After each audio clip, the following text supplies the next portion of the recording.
Hello everyone, welcome to Genic education. और हम लोगों ने अभी तक क्या देख लिया था? अभी तक हम लोगों ने देखा था ब्लॉक डायग्राम का प्रॉब्लम सॉल्व किए थे। तो आप लोग आई होप कितना समझ आ रहा होगा आप लोग अच्छे से, और आप लोग अच्छे से प्रैक्टिस भी कर रहे होंगे। जो भी डाउट आएगा उसको आप हमारे जो FB ग्रुप है उसमें डालिएगा, ठीक है। वो डाउट आपको मैं क्लियर करूंगा अच्छे से, जो भी लोग होंगे वो क्लियर करेंगे आप लोग, ठीक है। तो आगे हम लोग आज देखते हैं सिग्नल फ्लो ग्राफ के बारे में देखेंगे। सिग्नल फ्लो ग्राफ के बारे में हम लोग देखेंगे।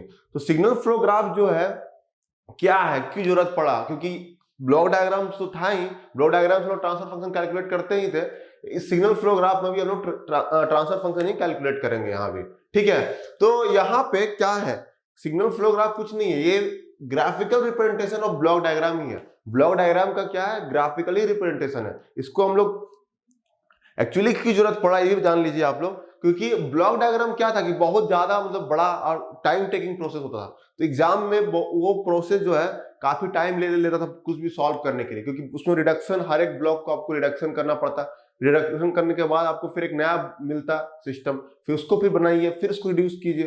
तो वो बहुत ज्यादा टाइम टेकिंग रहता था, ठीक है। तो इसके लिए आप हम लोग एक ग्राफिकल मेथड, उसी का ब्लॉक डायग्राम को ग्राफ में कन्वर्ट कर देते हैं, और उसी को हम लोग बोलते हैं सिग्नल फ्लो ग्राफ। और उससे जो है एक आसानी से हम लोग उसमें ट्रांसफर फंक्शन निकाल लेते हैं मैसन्स गेन फॉर्मूला से। वो हम लोग यहाँ पे डिस्कस करने वाले करेंगे, ठीक है। तो सबसे पहले हम लोग को एसएफजी जानने से पहले हम लोग को जानना पड़ेगा एसएफजी क्या है। तो एसएफजी पहला पॉइंट ये आप नोट कीजिएगा, SFG is the graphical representation of the system of block diagram. Block diagram किसी ब्लॉक डायग्राम का ग्राफिकल रिप्रेजेंटेशन है। सेकंड क्या है कि इसमें हम लोग जो कैलकुलेट करते हैं, इसमें भी हम लोग ट्रांसफर फंक्शन ही कैलकुलेट करते हैं। किसी भी सिस्टम का ट्रांसफर फंक्शन हम लोग यहाँ पे कैलकुलेट करने वाले हैं। उसके बाद थर्ड पॉइंट अगर आता है डिफरेंस बिटवीन जो ब्लॉक डायग्राम और इसमें सिग्नल फ्लो ग्राफ में। सिग्नल फ्लो ग्राफ में क्या होता है, जो गेन होता है, जैसे गेन लेते हैं हम लोग किसी भी सिस्टम का, वो गेन है। तो गेन जो होता है सिग्नल फ्लो ग्राफ में वो डिस्ट्रीब्यूटेड फॉर्म में होता है। वो हम लोग देखेंगे यहाँ पे कैसे डिस्ट्रीब्यूटेड फॉर्म में होता है। डिस्ट्रीब्यूटेड मतलब बटा हुआ ऐसे। और आपका ब्लॉक डायग्राम में जो गेन होता है वो लम्प्ड फॉर्म में होता है, एक साथ मतलब कंबाइन करके लम्प्ड फॉर्म में रहता है। क्लियर है? तो हम लोग एसएफजी स्टार्ट करने से पहले हम लोग देखने वाले हैं, पहले उसका टर्मिनोलॉजीज देखेंगे। टर्मिनोलॉजीज बहुत इंपॉर्टेंट है एसएफजी के, कौन कौन टर्म्स उसमें यूज होते हैं। बिना आप टर्मिनोलॉजीज जाने आप बिना टर्मिनोलॉजी जाने एसएफजी सॉल्व नहीं कर सकते। तो इसलिए पहला जो है टर्मिनोलॉजीज है, टर्मिनोलॉजीज ऑफ एसएफजी, ये जानना बहुत जरूरी है। क्लियर है? तो ये जानने में इसमें मैं एक वेब फॉर्म बनाऊंगा, ग्राफिकल जो एसएफजी बनाऊंगा वो थोड़ा बड़ा होगा, उसमें डरने वाली बात नहीं है। उसमें मैं सारा चीज जो भी एसएफजी में टर्म्स यूज होते हैं वो वहां पे कवर करने के लिए मैं बना रहा हूँ, ठीक है। उसको आप अच्छे से बनाइएगा और सारे टर्म लिखिएगा, जैसे कि सोर्स नोड क्या होता है, सिंक नोड क्या होता है, चेन नोड क्या होता है, फिर पाथ गेन क्या है, फिर फॉरवर्ड पाथ क्या है, लूप क्या है, ये सब चीज वहां पे सारा चीज डिस्कस करेंगे। डमी नोड क्या होता है, सारा चीज वहां पे देखने वाले हैं। क्लियर है? तो आप इसको नोट कीजिएगा, डायग्राम को अच्छे से बनाइएगा, ठीक है। ठीक है, तो यहाँ पे मैंने एक एसएफजी बनाया है, देखिए कैसे सिग्नल फ्लो ग्राफ होता है वो मैंने यहाँ पे बना दिया है। आप इसको नोट कीजिए, ठीक है। इसमें मुझे ज्यादा दिमाग नहीं लगाना है, मैं कुछ कुछ टर्म्स यहाँ पे बताऊंगा, वो इंपॉर्टेंट है, ठीक है। तो पहला जो टर्म यहाँ पे आता है, तो यहाँ पे देखिए एसएफजी जो पहले मैं बता देता हूँ ये क्या है। तो ये जो जितना भी गोल गोल दिख रहा है आपको, ये छोटा राउंड जो सर्कल दिख रहा है, ये सारे नोड्स हैं। ये क्या है? ये सारे नोड्स हैं। नोड्स को रिप्रेजेंट कर रहे हैं, जैसे x0, x1, x2, x3, x4, x5, x6, x7, सारे क्या है? नोड्स है। उसके बाद ये जो होता है, ये यहां से यहां तक जो कनेक्टेड है, इसको बोलते हैं हम लोग ब्रांच। इसको बोलते हैं ब्रांच। ये ब्रांच है, ये ब्रांच है। समझ में आ रहा है ना? ये ब्रांच है, सारा कनेक्टेड जो है वो सारा ब्रांचेस है। क्लियर है? और ये जो एरो दिखा रहा है या इसके ऊपर जो लिखा हुआ है, ये 1, ये A, ये C, ये गेन है।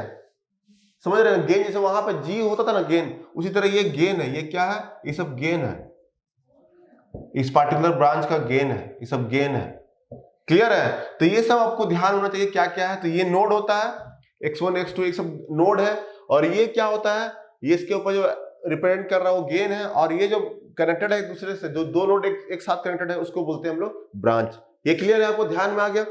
अब जो पहला टर्म यहाँ पे आता है, पहला टर्म आता है वो आता है source node. Source node, clear है? तो इसको आप नोट कीजिएगा, सोर्स नोड किसको बोलते हैं? सोर्स नोड उसको बोलते हैं जहां से बस ब्रांच आउटगोइंग ब्रांच निकलता है। आउटगोइंग ब्रांच मतलब बस ब्रांच निकल रहा है। जैसे यहाँ पे देखिए ब्रांच, इसका एरो देखिए यहाँ पे कैसे है, निकलते साइन दिखा रहा ना, तो इस नोड को हम लोग क्या बोलते हैं। बाकी नोड में देखिए हम क्या बोले, सोर्स नोड, इसको नोट कीजिएगा। सोर्स नोड किसको बोलते हैं, जहां से ब्रांच निकलता है। सोर्स नोड उसको बोलते हैं जहां से ब्रांच निकलता है। तो यहां से ये निकल रहा है, ठीक है, क्लियर है। बस निकलता है, हम ये नहीं बोले कि उसमें इनकम में भी आता भी है, हम बोले बस जहां से सोर्स, जहां से ब्रांच निकलता है उसको बोलते हैं हम सोर्स नोड, क्लियर है। तो यहाँ पे एक्स नोड जो है देख रहे हैं, इससे ब्रांच निकल रहा था, एक्स नोड क्या होगा, सोर्स नोड कह सकते हैं इसको। अब x1 जो है यहाँ पे क्या निकल रहा है, निकल भी रहा है और इसमें इनकमिंग भी है, ब्रांच आ भी रहा है और निकल भी रहा है, तो इसका मतलब ये सोर्स नोड नहीं होगा, क्लियर है। सोर्स नोड का डेफिनेशन यही होता है कि जहां से आउटगोइंग ब्रांच, खाली इसमें क्या होना चाहिए, आउटगोइंग ब्रांच,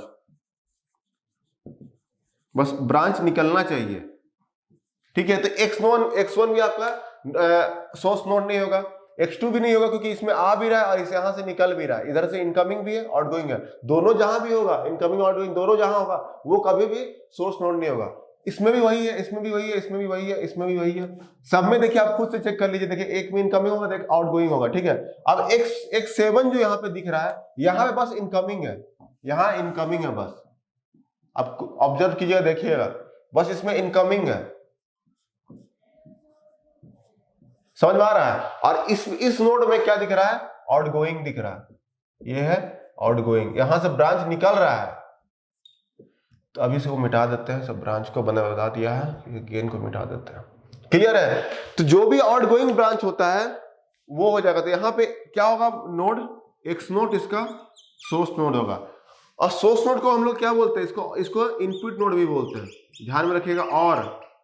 और इनपुट नोड, इसको इनपुट नोड भी बोलते हैं, इतना क्लियर है। तो जहां से आउटगोइंग ब्रांच निकलता है उसको सोर्स नोड बोलते हैं।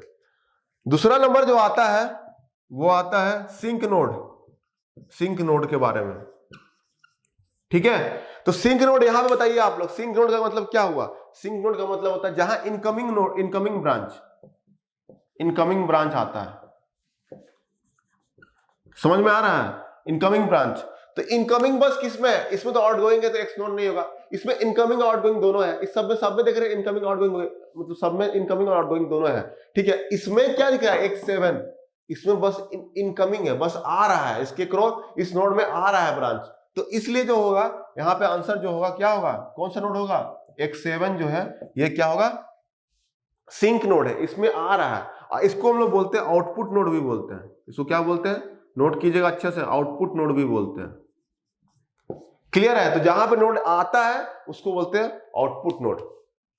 थर्ड जो पॉइंट यहां पे आता है वो है चेन नोड, चेन नोड। तो चेन नोड का मतलब क्या हो, जिसमें इनकमिंग आउटगोइंग दोनों होता है, बोथ इनकमिंग एंड आउटगोइंग, ठीक है। दोनों जो होता है उस ब्रांच को हम लोग बोलते हैं, उस नोड को बोलते हैं हम लोग क्या, चेन नोड। जैसे x1, x2, x3, x4, x5, x6 तक सब में इनकमिंग भी है आउटगोइंग भी है, तो दोनों आपका क्या, ये सब क्या होगा, x1, x2, x3, x4, x5, x6, ये सब क्या हो जाएगा, चेन नोड। इसको क्या बोलते हैं हम लोग, चेन नोड, एक दूसरे से जो कनेक्ट करता है, चेन है ना एक तरह से, इसलिए इसका नाम हो गया चेन। यहां तक क्लियर, कोई डाउट तो बताइएगा। तो ये है वेरियस टर्मिनोलॉजीज। और भी देखते हैं, चौथा जो पॉइंट आता है, चौथा पॉइंट जो आता है आपका, चौथा पॉइंट जो है यहां पे क्या है, फॉरवर्ड पाथ। क्या है, फॉरवर्ड पाथ, फॉरवर्ड पाथ। तो फॉरवर्ड पाथ में क्या होता है, जैसे देखिए फॉरवर्ड पाथ में मतलब क्या होता है, आपको इनपुट और आउटपुट नोड, ये आपको पता है, ये इनपुट नोड है और ये आउटपुट नोड है, ठीक है। तो path from the path between input and output node को हम लोग बोलते हैं फॉरवर्ड पाथ। मतलब इस दो इनपुट और आउटपुट नोड के बीच का जो पाथ होता है, इनपुट और आउटपुट नोड के बीच का जो पाथ होता है उसको बोलते हैं फॉरवर्ड पाथ, क्लियर है। ऐसा नहीं कि यहां से यहां ले लिए इसको बोल दिए फॉरवर्ड पाथ, हम क्या बोले, इनपुट नोड और आउटपुट नोड। तो इनपुट नोड क्या है, ये है इनपुट नोड, ये है इनपुट नोड, इनपुट नोड, और ये है आउटपुट नोड, ये है आउटपुट नोड, ठीक है, तो इस दोनों बीच के जो पाथ होता है, इनपुट और आउटपुट नोड के बीच के पाथ को हम लोग क्या बोलते हैं? Forward path. तो path between input and output, path between, path मतलब कहने का मतलब वो कि पाथ जो कनेक्ट करता है इनपुट और आउटपुट नोड को, उसी को बोलते हैं path connect, connected between input node and output node is known as forward path. समझ में आ रहा ना? ये हुआ इसका फॉरवर्ड पाथ। क्लियर है? तो यहां पे आपको जहां भी इनपुट नोड से लेकर के आउटपुट नोड तक आपको पाथ मिल रहा है, उस पाथ को हम लोग फॉरवर्ड पाथ बोलेंगे। ऐसा नहीं कि x1 और x2 को बोल दिया नहीं फॉरवर्ड पाथ है, ऐसा नहीं है, क्योंकि ये तो इनपुट नोड है नहीं, ये आउटपुट नोड है, तो ये भी गलत है। ठीक है, इसको नहीं बोल सकते। तो यहाँ पे फॉरवर्ड पाथ कौन कौन दिख रहा है आपको बताइए आप लोग? देखिए ये एक फॉरवर्ड पाथ सीधा दिख रहा है, ऐसे दिख रहा है ना, एरो एरो एरो जितना भी एरो बना हुआ है। तो x नोड से लेकर के x7 तक जितना भी एरो कनेक्टेड है एक दूसरे के साथ, तो आपका पूरा ये फॉरवर्ड पाथ है। फॉरवर्ड पाथ नंबर 1 क्या दिख रहा है आपका? x नोट से लेकर के, देखिए हम जो यहाँ बता रहे हैं, x note, x1, x2, x3, x4, x5, x6 से x7 तक। क्लियर है? तो x7 तक यहां से स्टार्ट होके x7 तक पूरा देखिए, x नोट से x1 देख रहे हैं ना, कनेक्टेड है, x1 से x2, x2 से x3, x3 से x4, x4 से x5, x5 से x6, x6 से x7। समझ में आया? तो एक पाथ आपको दिख रहा है। दूसरा पाथ क्या आपको दिख रहा है यहाँ पे? देखिए और भी दिख रहा है क्या पाथ? आप देखिए ध्यान से देखिए, और कोई पाथ दिख रहा है आपको? हाँ, एक और पाथ आपको दिख रहा है। वहां से हम यहां ना जा करके यहां से ऐसे गए, यहां से गए, ऐसे ऐसे करके ऐसे गए और ऐसे मुड़ गए, ऐसे और ऐसे गए, जा सकते हैं ना? देखिए यहाँ पे यहां से गए, यहां से यहां गए, यहां से यहां गए और यहां से ऐसे हो करके फिर यहां आए, फिर यहां से यहां और यहां से यहां। ठीक है, तो दो एक और पाथ आपको दिख गया डायरेक्टली। देखिए कौन सा पार्ट दिख रहा है? x नोट से x1, x2, x3, आप बस मिलाते जाइएगा, मैं सही कर रहा हूं कि नहीं। x3 से सीधे x5, x4 जाने की जरूरत नहीं पड़ा, पार्ट चेंज हो रहा है ना। कहने का मतलब ये कनेक्टेड तो है लेकिन पाथ भी तो चेंज हो रहा है, ये नहीं कि सेम पाथ लिख दिए, पाथ चेंज हो रहा है। x5 हो गया, x5 के बाद क्या दिख रहा है? x6 और x6 के बाद x7। तो दो पाथ हमको दिख रहा है कि वो फॉरवर्ड पाथ है। बाकी तो यहां से नहीं जा सकता ना, यहां से आकर के ऐसे तो नहीं जा सकता, कि एरो इसमें क्या दिखा रहा है? इधर की ओर दिखा रहा है। अगर एरो ऐसे रहता तो हम लोग जा सकते थे, लेकिन एरो जो है इस साइड पे है, तो हम लोग यहां से फ्लो नहीं कर सकते, यहां से आके यहीं जाना पड़ेगा, मजबूरी है।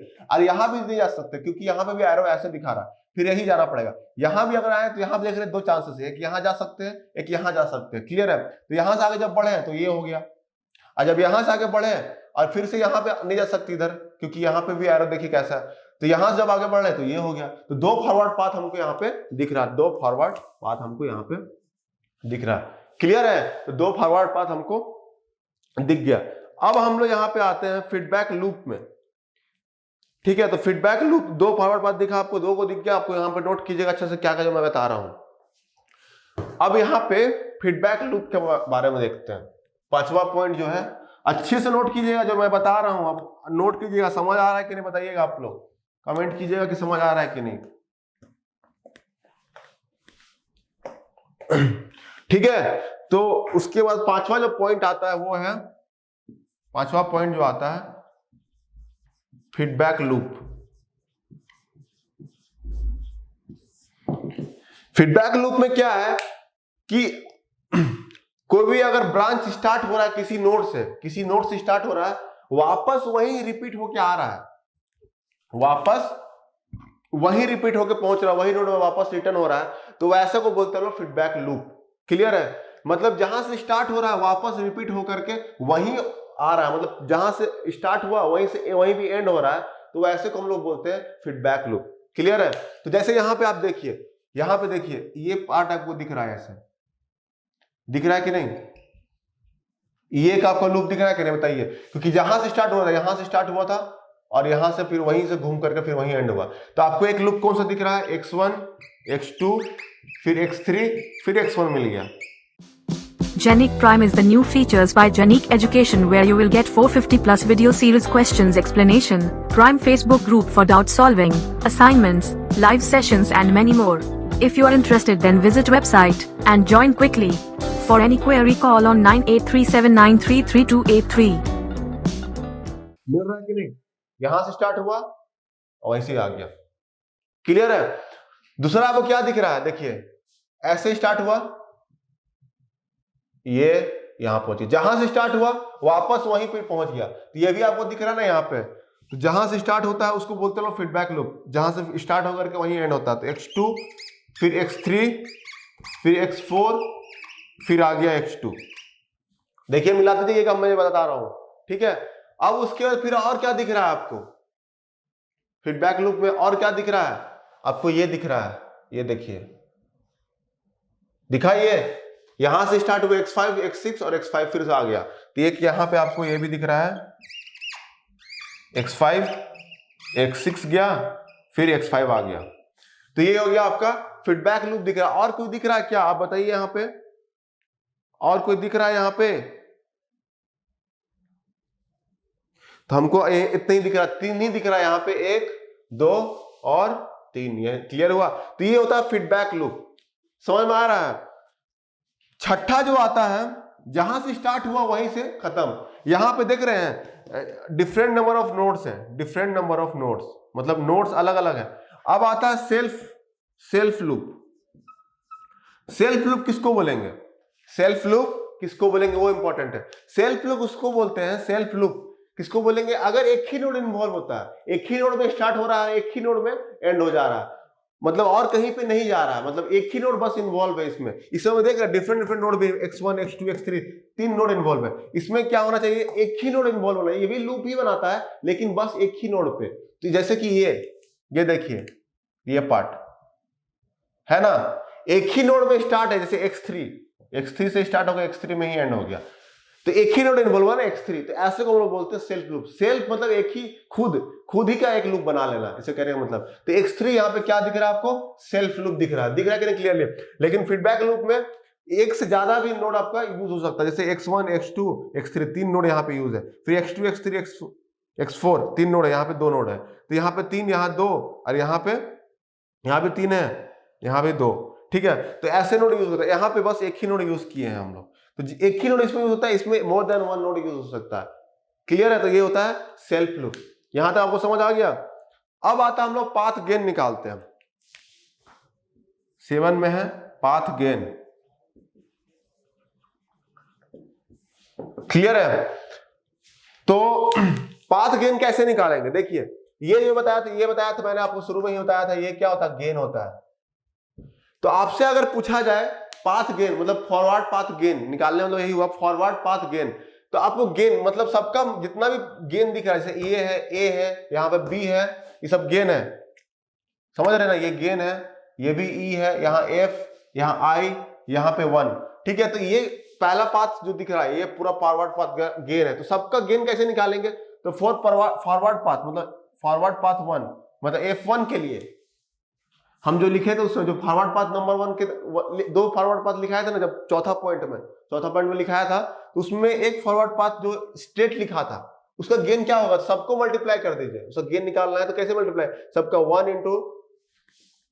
इंटू ए इंटू बी दिख रहा ना, इंटू बी के बाद E into F into I into 1। तो यही हो जाएगा gain, A B E F I. ये फॉरवर्ड पाथ गेन हो गया पहला पाथ का, ठीक है। अब दूसरा पाथ क्या बना था आपका? ये ऐसे ये बना था, याद आ रहा होगा आपको? दूसरा 2 को पाथ बनाया था, चौथा पॉइंट में लिखाया था। तो यहाँ पे दूसरा पाथ यहाँ बना था आपका, बना था ना, तो इसका भी गेन लिख दीजिए। तो इसका सारा गेन को फिर मल्टीप्लाई कर दीजिए। तो याद रखना गेन डिस्ट्रीब्यूटेड वे में है, सब गेन में जो मैंने पॉइंट लिखाया था एक बार पहला जो स्टार्टिंग में, उसमें क्या लिखाया था कि एसएफजी जो होता है उसमें गेन जो है डिस्ट्रीब्यूटेड फॉर्म में होता है। तो वही सब डिस्ट्रीब्यूटेड फॉर्म में है ना। अब एक साथ सबको लिखेंगे। तो सेकेंड पाथ कौन सा था? ये था सेकेंड पाथ, यहां था, फिर यहां से ऐसे आया, यहां से ऐसे गया था। क्लियर है? तो 1 इंटू ए इंटू बताइए बी इंटू जी, सही है कि नहीं बताइए आप लोग, इंटू आई, और यहां पे 1। यही तो है आपका। क्लियर है कि नहीं? यहां से आया, यहां से आके यहां पे आप हो गया। तो ये हो गया आपका path gain, forward path gain हो गया। क्लियर है? और कोई पाथ तो नहीं बना था। अब इसी में 8वां पॉइंट लिखते हैं, लूप गेन। लूप गेन हमको जानना है, ठीक है। लूप गेन के बारे में लिखते हैं। तो लूप गेन क्या होता है? देखिए, लूप गेन मतलब फीडबैक लूप और ये सेल्फ लूप दोनों लूप में आता है, ठीक है। तो दोनों का ही गेन को मल्टीप्लाई करके लिखेंगे। इसमें कोई पाथ का गेन को नहीं लिखना है हमको। यहाँ पे हम जो भी लूप बन रहा है, जैसे इसका लूप बना x1, ये लूप एक बना था, इसका जितना भी गेन उसको मल्टीप्लाई करके लिखिए। तो पहला जो लूप फीडबैक गुण है 4 होगा, इसमें एक इसका लिखेंगे, इसका लिखेंगे, इसका लिखेंगे और इसका भी लिखेंगे। क्लियर है? तो इसमें पहला का लिखेंगे तो क्या होगा बताइए, आप लोग बताइए। a इंटू बी होगा कि नहीं, और इंटू सी, यही तो तीनों दिख रहा है ना। तो a b c, पहला का गेन क्या हो गया, a b c। सेकेंड दिख रहा है, क्या दिख रहा है, x2 x3 x4 x2। कौन दिख रहा है, x3 x4,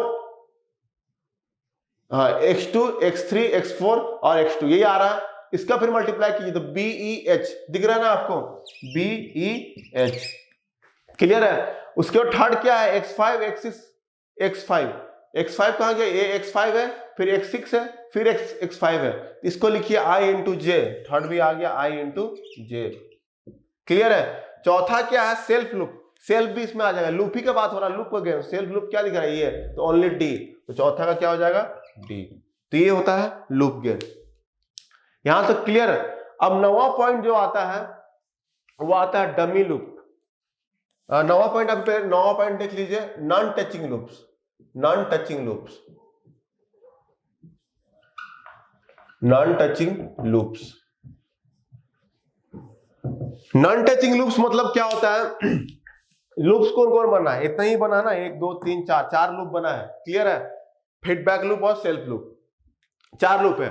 तो नॉन टचिंग लूप्स मतलब, नॉन टचिंग लूप्स मतलब यहां पे समझने के बाद होता है, नॉन टचिंग लूप्स मतलब यहां जो 2 लूप टच नहीं कर रहा आपस में, कोई भी नोड दोनों के बीच में कॉमन नहीं होना चाहिए, कोई भी नोड दोनों के बीच में कॉमन नहीं होना चाहिए। कहने का मतलब ये होता है नॉन टचिंग लूप्स के मतलब। क्लियर है? तो नॉन टचिंग लूप दो कोई नोड कॉमन नहीं होना चाहिए। जैसे कि देखिए यहां पे आपका दो नॉन टच मतलब टच नहीं होना चाहिए, 2 नोड, इसका कहने का मतलब यही ना, 2 नोड टच नहीं होना चाहिए और 2 लूप टच नहीं होना। नॉन टचिंग लूप्स मतलब यही होता है कि 2 लूप जो है टच नहीं होना चाहिए। तो यहाँ पे जितना भी लूप बनाए हैं सब कुछ चेक कीजिए।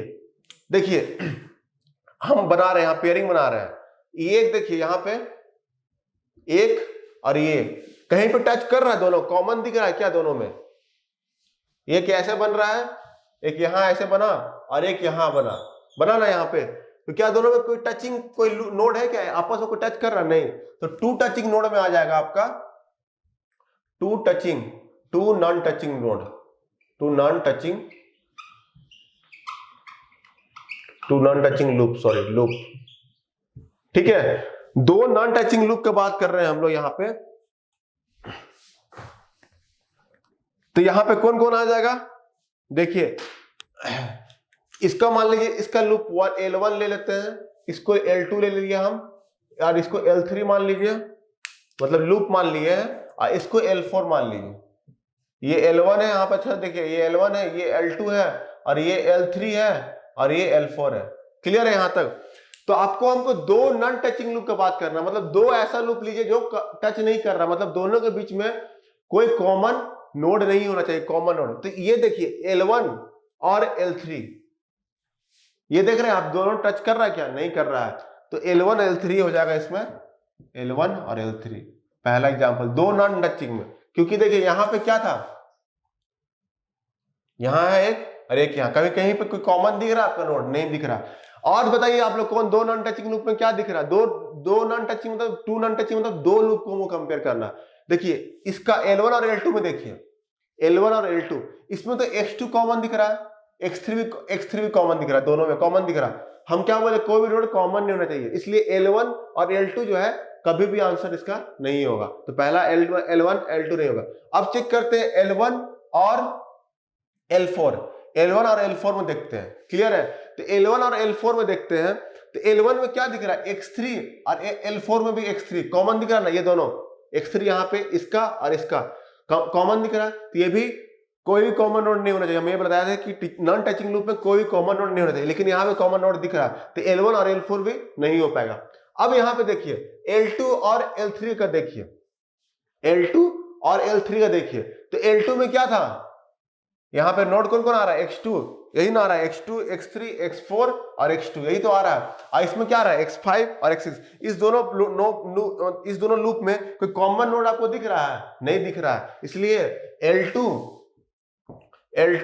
और L3 दोनों आपका नॉन टचिंग लूप हो जाएगा, टू नॉन टचिंग, ठीक है, दो बोला है, दो नॉन टचिंग, क्लियर है। अब आप खुद देखिए अब क्या दिख रहा है, अब L2 और L3 भी देखिए, L2 में x3 कॉमन है और इसमें x3 तो आ नहीं रहा है, इसलिए यहां पे L2 नहीं सॉरी L4 है, L4 और L3 भी आपका टू नॉन टचिंग लूप हो जाएगा। क्लियर है, यहां तक कोई डाउट तो बताइए आप लोग। तो यहां पे टू नॉन टचिंग लूप मतलब होता है कि दो, अगर थ्री नॉन टचिंग बोलते हैं तो तीन लूप को कंपेयर करते हैं, तीन लूप को। यहां पे दो बोले हैं तो दो लूप को हम कंपेयर करेंगे, हर दो लूप को यहां एक बार लिए, एक बार इससे कंपेयर किए, उसके बाद एक इससे देखे, फिर एक इसके साथ देखिए और एक इसके साथ देख लिया हम, क्लियर है। तो ऐसे दो लूप को कंपेयर करेंगे तो उसमें देखिए हमको इतना तीन नोड जो है, तीन लूप जो आया कॉम्बिनेशन, ये टच नहीं कर रहा आपस में एक दूसरे से। अगर हम थ्री नॉन टचिंग लूप के बारे में बात करें, three non touching loop, three non touching loop कहने का मतलब है तीन, अगर ऐसा कोई दिख रहा है जहां पे तीन लूप जो है आपस में टच नहीं कर रहा है, देखिए ये यहां पे मतलब तीन नॉन टचिंग लूप मतलब तीन लूप ऐसा जिसमें कोई कॉमन नोड नहीं आना चाहिए, कॉमन नोड कोई भी मतलब एक नोड जो है कॉमन नहीं आना चाहिए किसी में भी। तो यहां पे देखिए x3 ये तो पूरा टच कर रहा है, इसमें कॉमन है, ये भी कॉमन आ गया, तो ये थ्री नॉन टचिंग लूप में नहीं आएगा। यहां पे भी देख रहे हैं, यहां पे आ गया, यहां पे आ गया, कोई ऐसा कोई आपको दिख रहा है जैसे ये हो गया, तो ये three non touching loop zero है आपका, three non touching loop zero है, कि कोई कॉमन आपको यहाँ पे नहीं मिल पा रहा है। क्लियर है यहाँ पे, और कोई डाउट? तो कैसे मतलब निकालेंगे, ये सब सारा यूज होगा आगे जा करके, मैं जब सिंगल फ्लो ग्राफ को ट्रांसफर फंक्शन निकालना बताऊंगा तो आपका सारा चीज यहाँ पे यूज होने वाला है, इसलिए आप इसको ध्यान से देखिए। समझ नहीं आ रहा तो फिर से मैं बता रहा हूँ, टू नॉन टचिंग लूप मतलब देखने का मतलब हुआ कि दो जो लूप है उसको कंपेयर करेंगे, दो लूप को हम लोग देखेंगे, जैसे यहाँ L1 है, ये L2 है और ये L3 है और ये L4 है यहाँ पे, तो दो हालांकि दो को चेक करेंगे L1 L2, तो L1 L2 में कोई कॉमन नोड दिख रहा ना, x1 x3 कॉमन दिख रहा है, x2 कॉमन दिख रहा है, तो कभी भी अगर कॉमन नोड एग्जिस्ट करता है तो कभी भी वो नॉन टचिंग लूप नहीं होगा। तो इस दोनों में कॉमन नोड एग्जिस्ट कर रहा है, इसलिए L1 L3 कॉम्बिनेशन गलत है। फिर L1 L3 का देखिए, L1 और L3 कहां गया, ये L3 है, यहां पे दोनों में एग्जिस्ट कर रहा है क्या कोई कॉमन नोड, नहीं एग्जिस्ट कर रहा है, इसलिए L1 L3 to non touching loop में आ जाएगा, ठीक है। अब उसके बाद L1 L4 में देखिए, L1 और L4 में इसमें तो एक कॉमन है ना, x3 कॉमन आ रहा है, इसलिए आपका नॉन टचिंग लूप में है, ठीक है। नॉन टचिंग लूप ये नहीं हो सकता L1 और L4, समझ में आ रहा है ना क्या बोलना चाह रहा है। उसके बाद L2 और L4 L2 है और ये L4, इसमें भी कॉमन नहीं दिख रहा है, कॉमन नोड दिख रहा है आपको यहाँ पे, देखिए x3 जो है कॉमन नोड दिख रहा है, समझ में आया। तो उसी तरह चेक करेंगे दोनों, और तीन नॉन टचिंग लूप के बाद होगा तो तीन नोड को कंपेयर करेंगे हम लोग, ठीक है। अब आगे चलते हैं, 10th पॉइंट जो है डमी नोड के बारे में देखेंगे, डमी नोड क्या होता है, ठीक है। 10वां पॉइंट हम लोग देखते हैं क्या, डमी नोड के बारे में देखते हैं, ठीक है। तो ये दो डायग्राम मैंने बनाया है यहाँ पे, उसको आप अच्छे से पहले ड्रॉ कीजिए, ऐसे सामने ही ड्रॉ कीजिए, या तो नीचे ऊपर नीचे होगा तो ऊपर नीचे कर सकते, तो फिगर ए और ये फिगर बी है, क्लियर है। तो यहां पे आपको फिगर ए में अगर आप ऑब्जर्व करेंगे, तो फिगर ए में जब ऑब्जर्व करेंगे तो क्या मिल रहा है, यहां आप बता सकते हैं फिगर ए में सोर्स नोड और सिंक नोड कौन कौन है, क्या बता सकते हैं आप। सोर्स नोड बोले तो इनपुट नोड और आउटपुट नोड, ये आउटपुट नोड ये इनपुट नोड, मतलब आउटपुट और इनपुट नोड बता सकते हैं क्या कि कौन है यहाँ पे, तो नहीं बता सकते, क्यों, क्योंकि देखिए मैंने इनपुट नोड का डेफिनेशन क्या लिखाया था आपको कि उसमें बस आउटगोइंग ब्रांच होना चाहिए, और आउटपुट नोड का डेफिनेशन क्या था कि उसमें जो है बस इनकमिंग ब्रांच होना चाहिए, यही था ना। यहां लेकिन क्या था, इस नोड में देखिए इसमें आउटगोइंग तो है, ठीक है, इनकमिंग भी है, इसमें इनकमिंग भी है और आउटगोइंग भी है, क्लियर है। उसी तरह सारे नोड में इनकमिंग और आउटगोइंग दिया हुआ है, तो यहां पे तो आपको इनपुट नोड है ही नहीं और ना ही आउटपुट नोड प्रेजेंट है क्या, नहीं प्रेजेंट है।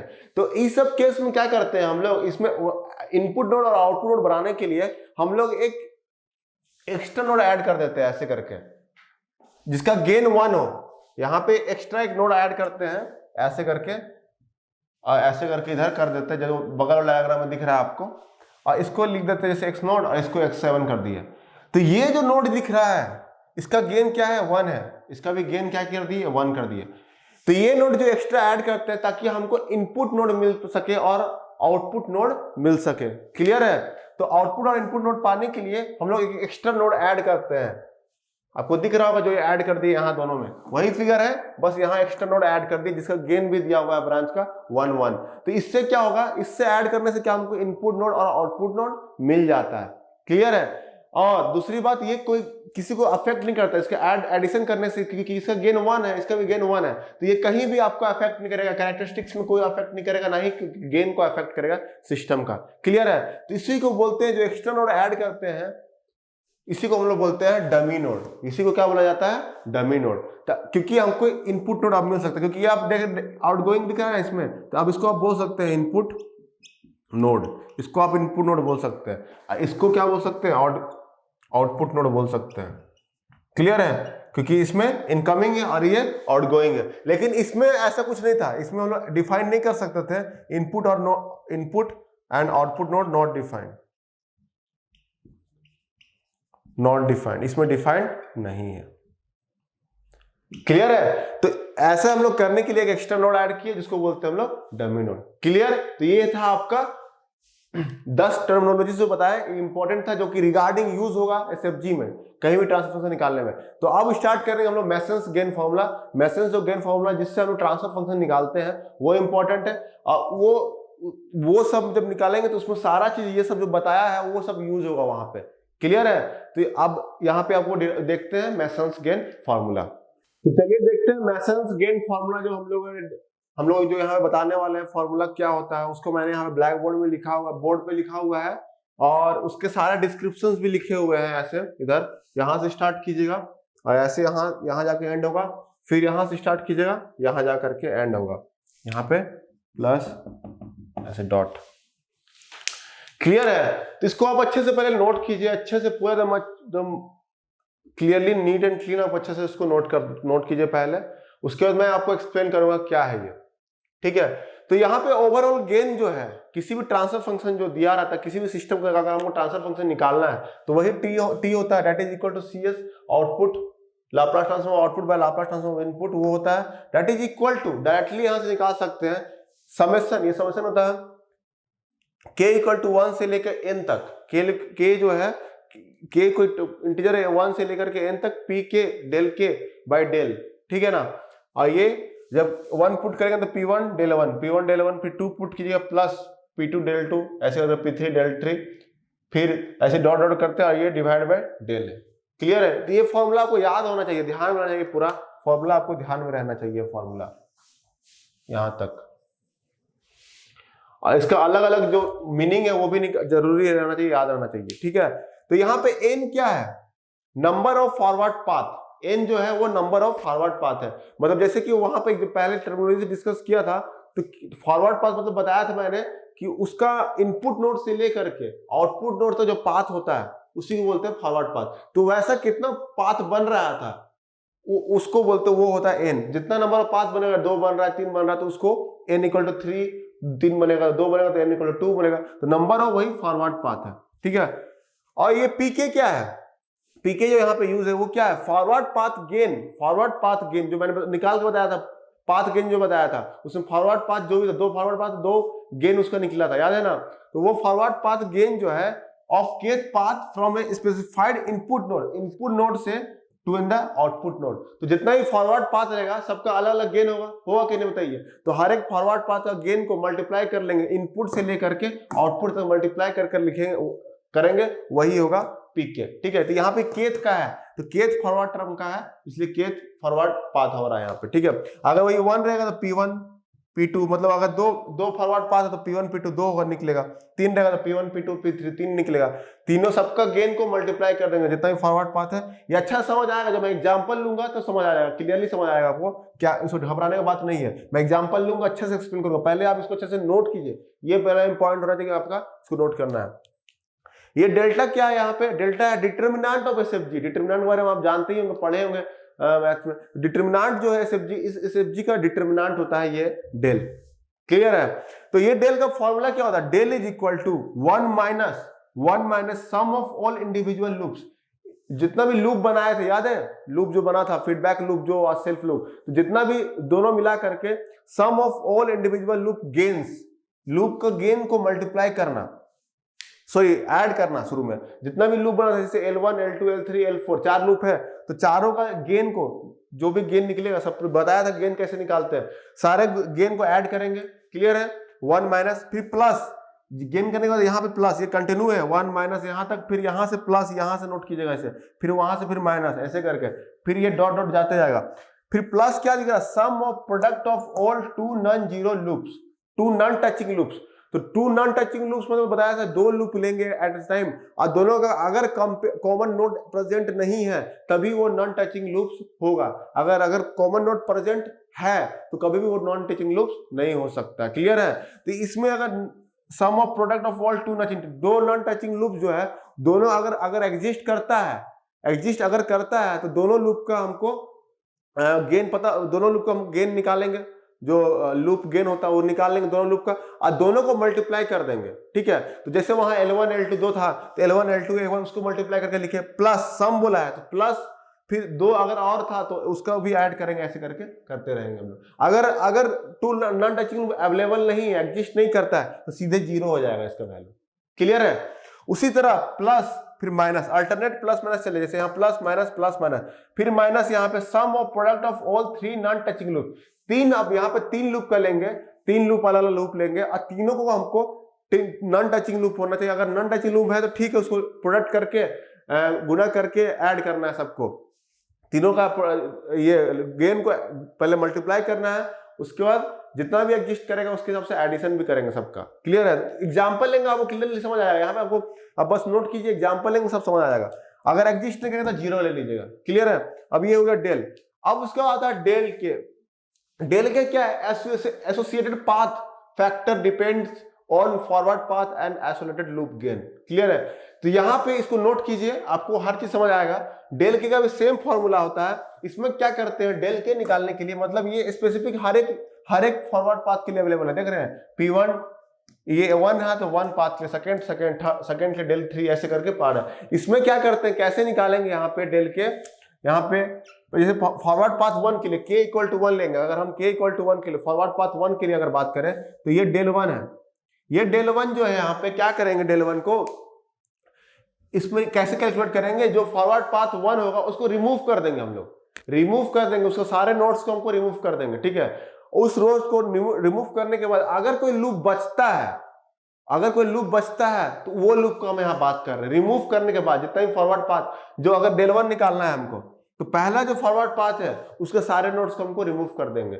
अगर उसको रिमूव करने के बाद अगर कोई लूप बचता है तो वो लूप का हम यहाँ पे देखेंगे sum of all individual isolated loop. जो इस आइसोलेट करने के बाद जो लूप बचेगा उस लूप को हमको उसका गेन को लिखना है यहाँ पे। उसी तरह इसका भी लिखना है नॉन टचिंग, अगर उसमें फिर नॉन टचिंग लूप्स आता है सबको लिखना है क्लियरली। ठीक है? तो ये हर एक फॉरवर्ड पाथ के लिए एग्जिस्ट होगा। उसी तरह डेल 2 का भी देखेंगे, डेल 2 को फिर उसी तरह रिमूव करेंगे और उसमें जो भी लूप बचेगा उसका गेन को लिखना है। अगर उसमें 2 नॉन टचिंग लूप बचता है तो उसको भी लिखना है यहाँ पे क्लियरली। उसी तरह सेम यहाँ फॉर्मूला सेम रहेगा, बस इसमें क्या करेंगे, सब फॉरवर्ड पाथ के लिए अलग अलग निकलेगा। ये डेल 1 के लिए अलग होगा, डेल 2 के लिए, डेल 3 इस तरह अलग अलग होगा। तो डेल 1 वही फर्स्ट फॉरवर्ड पाथ, उसको रिमूव कीजिए, जो भी फॉरवर्ड पाथ उसको सारा नोड्स को हटा दीजिए। ये एग्जांपल लेके आपको बताएंगे, सारा नोड्स को हटा दीजिए आप, उस नोड्स को हटाइएगा तो उसके बाद जो भी लूप बचता है, जो भी लूप अगर बचेगा आपका तो उसका गेन को लिखिए आप ऐड करके। क्लियर है? उसी तरह प्लस अगर उसमें नॉन टचिंग लूप्स भी हो रहा है, अगर 2 नॉन टचिंग लूप है तो उसको भी लिखिए आप क्लियरली। थर्ड में उसी तरह नॉन टचिंग लूप अगर एग्जिस्ट कर रहा है तो ही लिखिए, अगर एग्जिस्ट नहीं कर रहा तो सब 0 हो जाएगा, कोई दिक्कत नहीं है, खाली 1 बचेगा, डेल 1 का वैल्यू 1 हो जाएगा। अगर एग्जिस्ट नहीं करता है तो आपको एग्जांपल लेके सब बताएंगे क्लियरली। तो ये था आपका मेसन्स गेन फॉर्मूला। ठीक है? अब हम लोग नेक्स्ट अगर देखेंगे इसका ऊपर एग्जांपल्स देखते हैं ताकि आपको क्लियर होगा। ठीक है ना?